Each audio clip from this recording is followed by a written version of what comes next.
Eh ben c'est parti, on y va. 30 minutes, ça va être un peu speed parce que c'est une présentation qui est faite pour Snowcamp, c'est pour ça que les slides ils sont un peu brandés différemment en 45 minutes, donc on va skipper les trucs. C'est un bêta test pour cette presse, donc j'attends vos feedbacks à la fin, voilà, ça me fera plaisir, le but c'est de l'améliorer pour qu'elle soit prête pour Snowcamp Tour Tech aussi où elle sera présentée. Alors aujourd'hui je vais vous parler d'ampoules connectées et l'idée en fait c'est de voir avec vous un petit peu la notion de sécurité qu'on va retrouver dans les ampoules connectées et se rendre compte qu'en fait il y a pas mal de choses qui se font derrière. Alors déjà pourquoi c'est important la sécurité sur les ampoules connectées? C'est parce qu'en fait ces petites bestioles là il s'en sort à peu près 300 millions par an et je ne vous parle que des ampoules qui sont Wi-Fi. Donc en gros, c'est 300 millions de devices nouveaux tous les ans qui sont branchés sur Internet et qui peuvent servir pour faire des DDoS. Certains voient à peu près ce dont je veux parler. Ça représente 60% du marché mondial, le reste étant du Zigbee. Et là, en l'occurrence, celle que je vous montre est Zigbee pour faire voilà, un détail, mais c'est pas de celle-là dont on va parler en vrai. Si moi, en tant que développeur, enfin nous en tant que développeurs un peu du dimanche dans l'IoT, on avait envie de faire une ampoule connectée, en fait, grosso modo, c'est très con une ampoule connectée. Tout le code d'une ampoule connectée qui gère de la variation d'intensité, il est là. Donc une ampoule connectée, c'est 40 lignes de code dans lesquelles, grosso modo, on va ouvrir un serveur web, et puis je vais pouvoir faire un curl, et je vais lui passer une valeur qui est l'intensité de la lumière que je veux mettre. 40 lignes de code, grosso modo, si je compile ça, ça fait une petite centaine de cas, et ça peut faire le job en tant qu'ampoule connectée. Alors, une ampoule connectée, si on veut regarder ça un peu plus dans les détails et qu'on le démonte, donc pour ça, il faut un outillage de précision, genre une bonne vieille Dremel, un petit fer à souder, et quand on a sorti le cœur de l'ampoule connectée, en fait, à la fin, on en retire ce truc-là. Donc une ampoule connectée se résume à ce petit truc que j'ai dans les mains. Et ce petit truc que j'ai dans les mains, en fait, à l'intérieur, il n'y a absolument rien, grosso modo, à part le chip qui est ici, qui est un ESP32. Donc en fait, le cœur de ces systèmes, c'est un ESP32. Et qu'est-ce qu'on a dans un ESP32? En fait, on a un ordinateur complet. Grosso modo, ça c'est beaucoup plus puissant que mon premier PC que j'avais il y a quelques années, quand j'étais jeune. Et on trouve dedans un système de communication Wi-Fi, un système de communication BLE, on retrouve un double cœur qui est capable de tourner à 200 MIPS, on retrouve de la ROM 500K, on retrouve des eFuse, on en parlera plus tard, de la RAM 500K, de la flash 4 mégas. Ça par contre c'est vachement surprenant parce que vous voyez que ce petit composant là, il coûte 1,50$ et ça c'est encore quand moi je l'achète par 5000. Donc en gros le mec qui fait 300 millions de lampes il paye ça moins d'1$. Et ce qui coûte pratiquement le plus cher dans un système c'est la flash. Surtout en ce moment d'ailleurs. Donc pourquoi mettre autant de flash alors que je vous ai dit que le code il faisait une centaine de cas? Et ça en fait c'est la question que je me pose et que je voudrais qu'on creuse un petit peu ensemble. Et mon code que je vous ai présenté, qui fait une quarantaine de lignes, bah en fait, dedans, j'ai oublié un truc. J'ai oublié le S de IoT. Ça, c'est pour ceux qui ont la ref. Voilà. Alors, on va en parler un petit peu. Alors, le S, bien sûr, c'est le S de la sécurité dans IoT. On va en parler un petit peu. Cet objet-là, pour qu'il puisse être vendu sur le marché, il faut qu'il ait un tampon CE.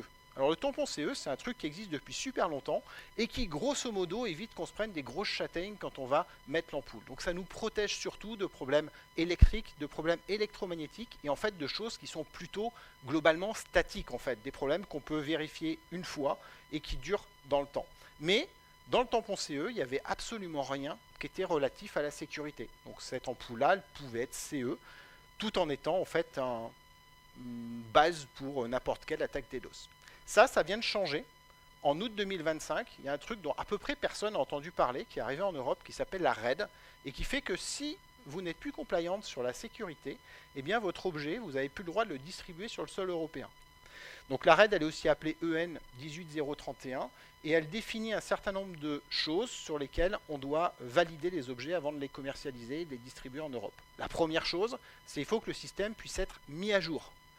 La deuxième, c'est qu'il faut que ces mises à jour soient faites de façon sécurisée. C'est-à-dire que quelqu'un qui a envie de prendre le contrôle de la lampe, il ne peut pas faire lui-même sa mise à jour de son firmware avec ses systèmes d'attaque à l'intérieur. Il faut que toutes les communications soient chiffrées, il faut que les données personnelles soient chiffrées et nettoyées.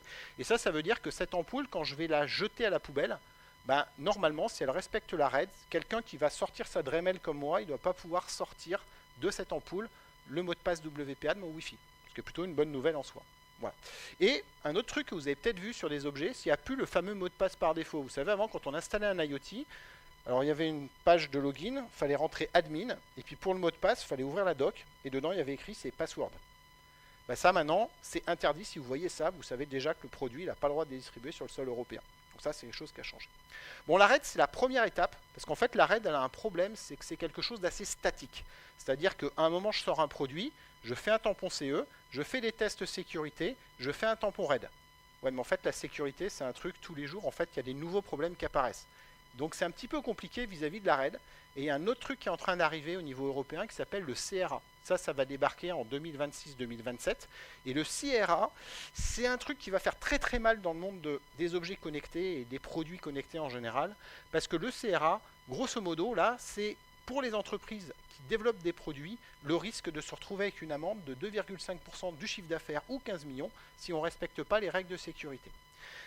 Ce qui va vraiment changer, qui est une révolution pour les développeurs dans le monde du hardware, c'est qu'on ne va plus faire de la sécurité à un moment donné, il faut vraiment faire de la sécurité en continu. Il faut suivre ses vulnérabilités, donc il faut connaître sa software bill of material, ce qui n'est pas évident dans notre domaine. Il faut être capable de détecter, il faut être capable de faire des mises à jour, et il faut communiquer bien sûr s'il y a une CVE. Et ça pendant 10 ans. Donc en fait, cette ampoule-là, que j'achète 5 €, en fait, elle doit avoir une garantie logicielle en termes de sécurité de 10 ans d'après le CRA. Sinon, c'est 2,5% de mon chiffre d'affaires. Autant vous dire que ça va faire un petit peu mal, où l'obsolescence programmée va réapparaître.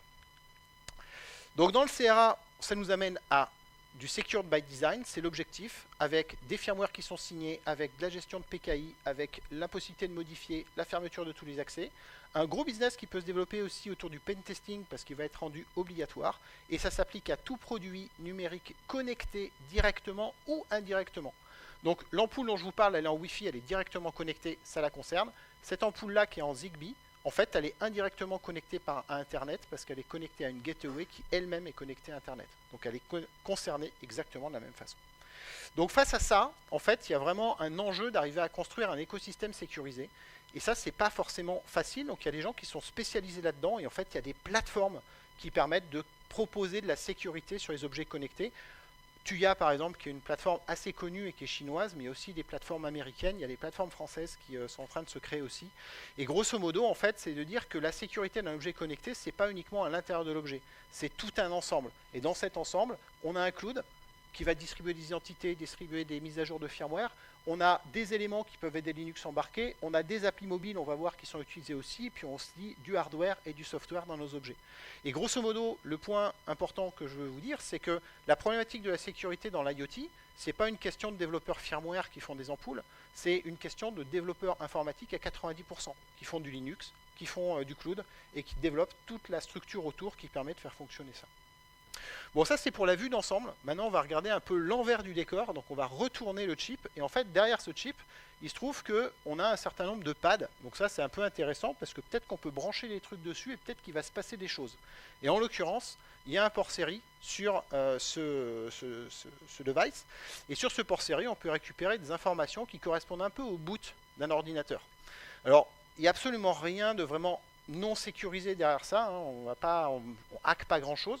Mais par contre, c'est super intéressant parce qu'au travers de ces logs, ça va me permettre de vous expliquer un petit peu comment tout ça marche. Donc la première chose qu'on voit quand on déroule le boot, on a des informations. On ne va surtout pas rentrer dans le détail, mais ça, c'est ce qu'on appelle le boot level 1. Donc en gros, c'est un peu le BIOS, si on compare ça par rapport à notre ordinateur. Et comme notre ordinateur, quand on a booté le BIOS, ensuite on va sur un level 2, qui peut être par exemple une sorte de grub pour ensuite booter un Linux. Donc ce level 2, il est là, on a une information, on sait que c'est un ESP-IDF qui est utilisé, ça c'est le SDK pour les ESP32. Donc jusque-là, ils ont utilisé un outil à peu près du marché. On verra plus tard qu'en fait, il a été customisé, mais en tout cas, ils sont partis de cette base-là. Et globalement, là, on n'apprend rien non plus de très intéressant. Donc si je résume un peu ce qu'on vient de dire, si on regarde notre mémoire, je vous ai dit, on a de la ROM dans notre système, à peu près 500K. Et dans cette ROM, on va trouver le boot level 1. Et le boot level 1, il ne peut pas être modifié. Tout ce qui est en ROM, c'est écrit en usine et ensuite, on n'y touche pas. Donc on ne fera pas de mise à jour là-dessus, mais on ne peut pas non plus faire de trucs qui sont un peu folichons en termes de sécu. Par contre, c'est intéressant parce que dans la ROM, on a aussi toute une partie qui sont des librairies de base. On va retrouver des librairies bas niveau pour faire du Wi-Fi et pour faire du BLE, mais on va retrouver des choses comme la libc qui sont utilisées pour à peu près tout le monde. On verra pourquoi c'est intéressant. Et puis ensuite, dans notre flash, donc nos 4 mégas, on va trouver notre boot level 2 qu'on a vu, et puis le reste de l'espace, potentiellement, sert à notre application. Bon, ça répond toujours pas à notre question, mais pourquoi 4 mégas de flash dans ce truc-là. Donc pour avoir des informations là-dessus, on va aller un peu plus loin dans le boot level 2. Et là, on a la table de partition qui va s'afficher. Et c'est là où ça devient assez intéressant. Cette table de partition, c'est la même chose que quand on boot l'autre Linux. Il y a SDA 1, SDA 2, SDA 3. Il y en a un qui est mappé sur slash, il y en a un qui est marqué sur slash boot, et il y en a un qui est mappé sur slash dev. Grosso modo, bon, slash dev, mauvais exemple, pardon. Grosso modo, ici, le mapping, ça va ressembler à ça. Donc là, c'est la mémoire de nos 4 mégas de flash. Et pour faire simple, on va regarder ce qui est en résumé ici. Et déjà, on voit qu'en fait, ce n'est pas 4 mégas qui sont utilisés, mais c'est 2 fois 1 méga 8. 2 fois 1 méga 8 qui servent à stocker l'application. Et ça, c'est ce qui va nous permettre de faire les mises à jour. On va le voir juste après. Et il y a une autre zone qui m'intéresse pas mal, c'est la zone qui s'appelle HSM. Parce que là, normalement, HSM, ça nous fait penser à un espèce de truc sécurisé dans lequel on pourrait stocker des secrets. Donc ça, c'est intéressant de se dire, tiens, il y a des trucs comme par exemple mon adresse, mon pass de mon WPA pour accéder à mon Wi-Fi, peut-être que lui, il est quand même sécurisé dans quelque chose. Mais on ne sait pas comment ça marche. Voilà. Puis après, on a des choses comme config, Wi-Fi data qui apparaissent, ainsi de suite. Bon, on va déjà s'intéresser à nos deux zones d'application pour comprendre cette problématique qui est la problématique de la mise à jour. Et là, on va se rendre compte que s'il y avait 40 lignes de code pour faire une ampoule connectée, rien que pour faire ça, déjà, on vient d'en écrire 4000 ou 5000. Alors, comment ça marche une mise à jour?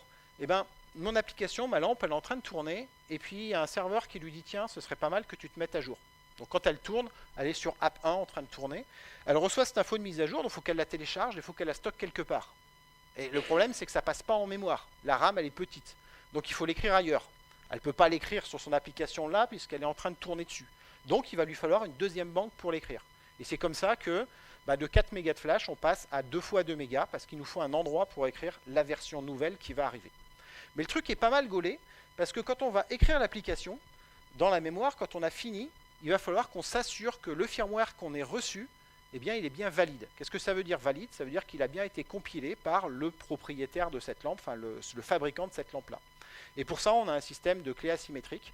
Donc en gros, dans la chaîne de compilation, quand on va compiler le firmware, on va le signer avec une clé privée, et l'ampoule, elle a une clé publique qui est écrite quelque part, sans doute dans son HSM, et qui va permettre de vérifier si le binaire qu'on a reçu, il a bien été généré par la bonne chaîne de compile. Donc si moi je génère un binaire et que je le pousse, normalement, l'ampoule, elle va le rejeter.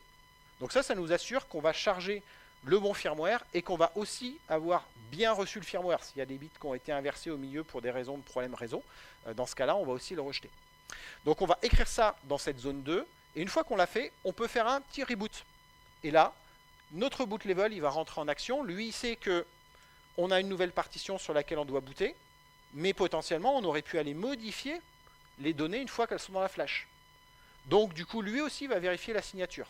Pas forcément avec le même mécanique que celle qu'on a utilisée quand on a fait le chargement. Donc, il peut y avoir une deuxième signature qui est vérifiée par le bootloader et qui va s'assurer à chaque fois qu'on démarre, d'une part, que ce soit toujours legit, et d'autre part, qu'il n'y ait pas eu un problème dans la flash qui fait qu'on aurait perdu quelque chose.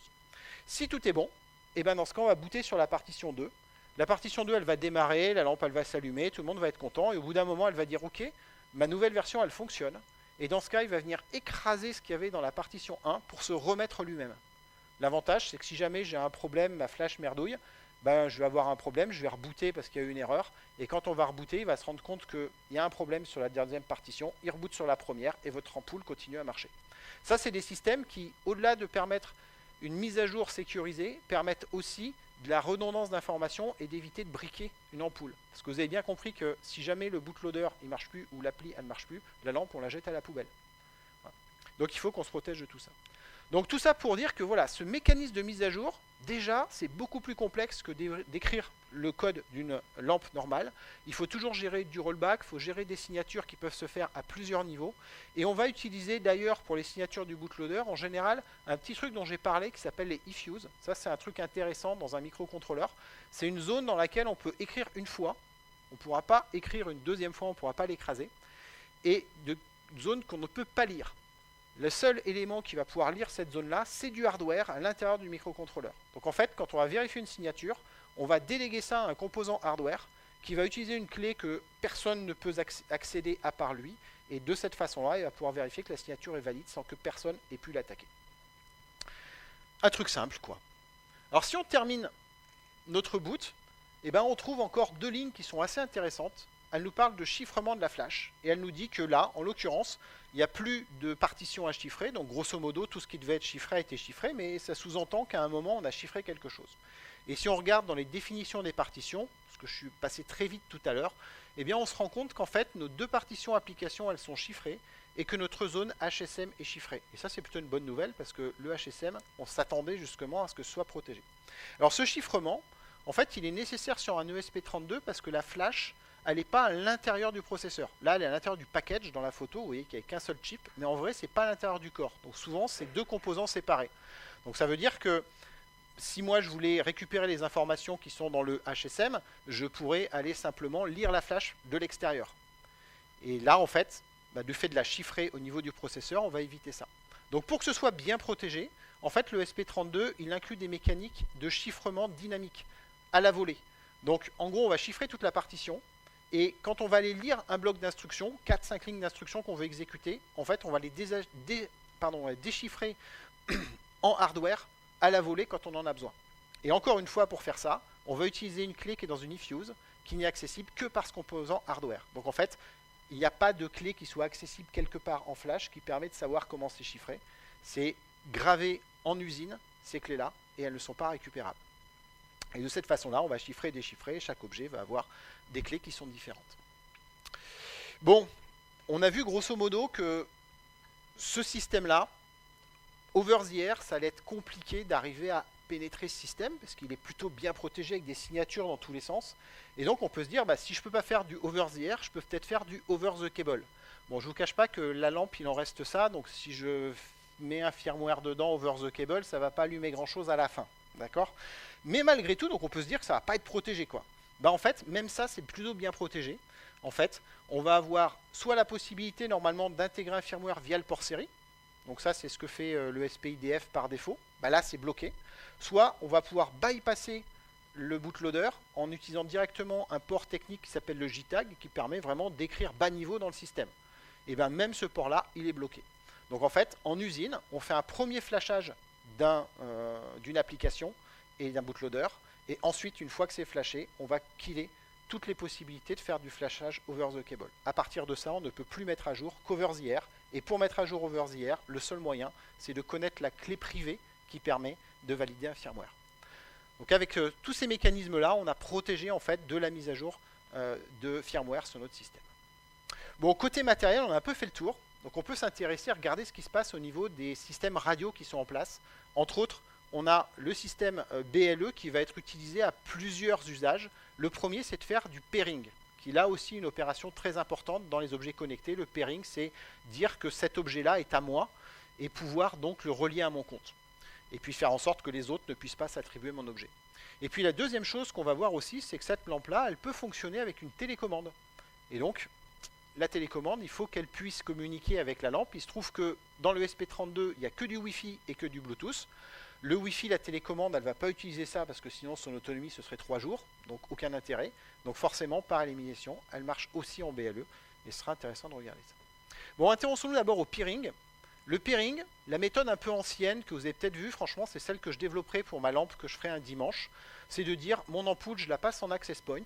Elle ouvre un serveur web, elle m'expose une interface dans laquelle je vais rentrer mon nom de Wi-Fi, mon mot de passe, et du coup après elle reboot et elle démarre, elle se connecte sur mon réseau. Ça c'est un truc qu'on a pas mal utilisé par le passé, sauf que ce truc là c'est absolument pas RED compliant. C'est pas très user friendly, mais en plus c'est vraiment pas RED compliant, parce que ici j'ai pas de HTTPS, étant donné que je suis sur un réseau local que j'ai créé entre ma lampe et mon smartphone.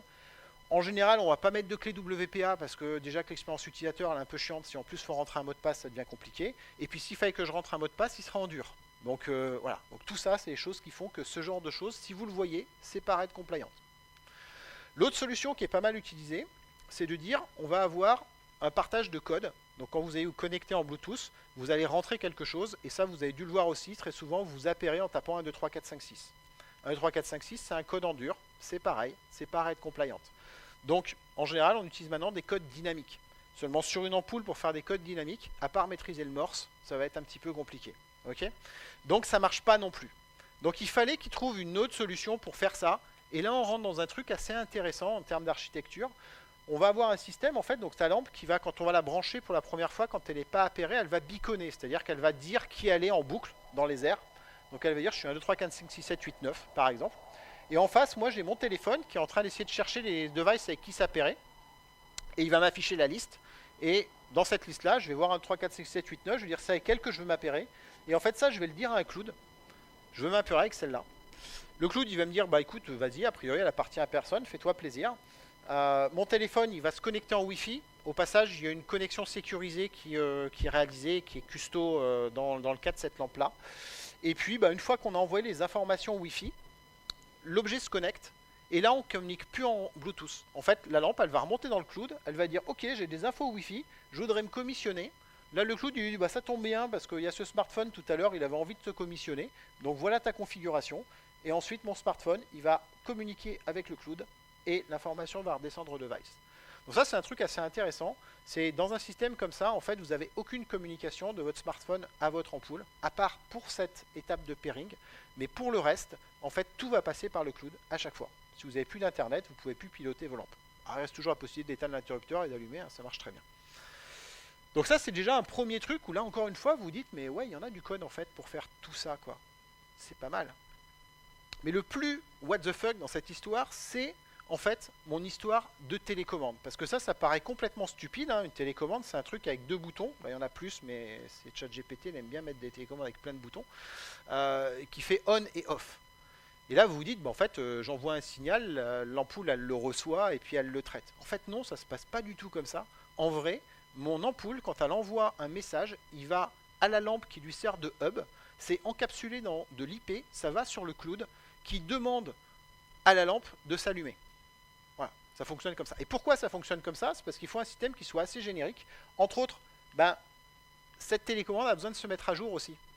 Donc il faut employer les mêmes mécaniques qu'on a vues précédemment, mais à l'intérieur de la télécommande.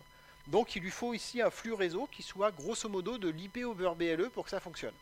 Et l'autre raison pour laquelle on va toujours passer par le cloud, c'est parce qu'en fait, la problématique qu'on a à gérer, c'est que des gens dans la maison, il y en a plusieurs. Il y a Papa Geek qui a l'application, mais il y a aussi Enfant Geek qui lui a aussi l'application, et Maman Geek qui a aussi l'application. Et si avec ma télécommande, j'appuie sur On sur la lampe, il faut que toutes les applications, elles voient que c'est On. Et donc la seule façon d'arriver à gérer ça, c'est le fait qu'en fait on synchronise sur le cloud qui redescend l'information que tout le monde va avoir sur l'ampoule directement. Donc ça c'est assez intéressant, ça veut dire que derrière il faut des clouds qui soient quand même super réactifs parce que pour que ça se voit pas trop, il faut qu'on soit en dessous de 100 millisecondes. Donc on a du développement web assez intéressant. Donc si on parle un peu du cloud, c'est intéressant de regarder aussi l'architecture qui a été mise en place. Donc pour faire ça, moi j'ai mis un man in the middle proxy autour de tout cet écosystème pour voir quelles étaient les communications qu'il y avait entre mon smartphone et le cloud, la lampe et le cloud. Donc lui, le man in the middle proxy, en fait, il va venir usurper l'identité du certificat, enfin il va venir remplacer le certificat de façon à permettre de déchiffrer en fait les communications qui sont à l'intérieur, enfin en tout cas de pouvoir les voir en clair à un moment. Côté smartphone, c'est plutôt pas mal parce qu'on peut forcer l'utilisation d'un certificat qui valide ces communications-là, et donc du coup ça peut passer. Par contre, du côté de la lampe, je ne peux pas lui injecter un certificat. Donc ça c'était intéressant, c'était de se dire, en fait, est-ce que ma lampe, elle vérifie la chaîne des certificats? Parce qu'en vrai, c'est quand même une grosse galère de vérifier une chaîne de certificats. Et bien, il se trouve que l'ampoule gère parfaitement les chaînes de certificats, y compris avec des chaînes de certificats publiques. Et que, bah, du coup, en fait, je n'ai pu voir absolument aucune communication qui passait entre mon ampoule et le cloud. Par contre, j'ai quand même pu voir des choses qui sont intéressantes sur le déroulé de tout ça. Par exemple, quand l'ampoule, on va la connecter sur le réseau, enfin qu'on va l'allumer, le premier truc qu'elle va faire, c'est qu'elle va appeler un serveur qui est une espèce de serveur de ping, mais en HTTP, pour voir si elle a une connexion Internet sortante. Ça, c'est juste, elle envoie coucou, ça lui répond coucou, et donc elle sait qu'elle a du réseau. Une fois qu'elle sait qu'elle a du réseau, pour pouvoir gérer ses certificats, il va falloir qu'elle récupère l'heure et la date. Parce que sans ça, en fait, vous êtes paumé sur la gestion de l'expiration des certificats. Donc elle se connecte à un NTP serveur, voire en fait même à un pool d'NTP serveur. Elle récupère son heure et sa date, et ensuite elle essaye de communiquer en HTTPS. Comme moi j'ai mis un man in the middle proxy au milieu, elle n'y arrive pas, parce que les certificats ne sont pas valides. Et donc là elle se dit, mais si mes certificats ne sont pas valides, ben peut-être que ça ne marche pas, c'est peut-être que mes certificats, en fait, j'ai pas la bonne liste. Et donc elle fait un appel sur un autre serveur de contenu qui contient un bundle de certificats qu'elle va récupérer et mettre à jour. Bon, alors j'ai essayé d'injecter des trucs dedans pour voir. Là-dessus, en fait, on a aussi des signatures qui permettent de valider la validité de ce bundle de certificats. Donc en fait, cette solution-là, elle pourra fonctionner même dans 5 ans ou dans 10 ans. Elle sera capable de renouveler automatiquement ses certificats. Et une fois qu'elle a les bons certificats, elle peut se connecter sur une sorte de broker où elle va se synchroniser. Donc vous voyez que pour cette petite étape à la con, on a déjà 4 serveurs qui dans le cloud sont utilisés pour faire ça. Bon, côté ampoule, on ne peut pas apprendre beaucoup plus de choses. Côté smartphone, par contre, on voit plus de choses. Donc ça permet de recartographier à peu près toute l'infrastructure cloud qui est mise en place pour que cette ampoule fonctionne. Et on se rend compte, le broker, je vous en ai parlé, il est là. Il va permettre les échanges entre l'application mobile et l'ampoule. Et on se rend compte qu'en fait, on a des flux streamés en HTTP2 qui passent de façon à limiter au maximum la latence. Donc on ne va pas réouvrir des connexions à chaque fois. On a vraiment un tunnel HTTP dans lequel on fait circuler l'information. Et ce cluster ici, c'est une sorte de MQTT, on va dire, mais sauf qu'en fait, il fait du traitement fonctionnel parce que lui, il envoie un message en disant « je veux allumer l'ampoule » et lui, il renvoie un message qui dit à l'ampoule « voilà ta nouvelle configuration dans laquelle tu es allumé ». Donc il y a une transformation un petit peu des messages là-dedans. Et ça passe au travers d'un autre élément qui est intéressant, qui se situe là, la partie en jaune, qui est un digital twin, où en fait, on va avoir dans le cloud une représentation de l'objet complète avec laquelle tout le monde va se synchroniser. Et donc c'est ce que je vous disais, grâce à ça, tous les téléphones de la maison, quand ils vont ouvrir l'application, ils auront le même état sur l'ampoule. Si j'éteins l'ampoule en éteignant l'interrupteur, je ne vais plus avoir de synchro avec le cloud, donc il va considérer qu'elle est éteinte, et donc toutes les applications vont m'indiquer qu'elle est éteinte assez immédiatement. Et si je rallume, automatiquement elle va recommuniquer, tout le monde la verra allumée. Et si quelqu'un change, tout le monde la verra changer. Donc ça, c'est des mécanismes qui sont assez intéressants à voir, grosso modo. Et vous voyez qu'autour de cette ampoule, en fait, on a une vingtaine de serveurs qui sont déployés juste pour allumer la lumière. Donc au final, ce qui est intéressant, c'est que derrière le code qu'on a vu au départ, qui se retrouve sur cette partie-là, en fait, on voit que mes 4 mégas de flash, ils sont occupés par des tonnes de choses que je ne vais pas redécrire ici, qu'on a vu précédemment, et que côté cloud, on va retrouver une infrastructure ultra complexe. Et tout ça, ça n'a grosso modo qu'un seul et unique objectif, c'est assurer la sécurité des objets connectés. Merci. Et si vous avez des questions, il reste 2 minutes 30. Yes.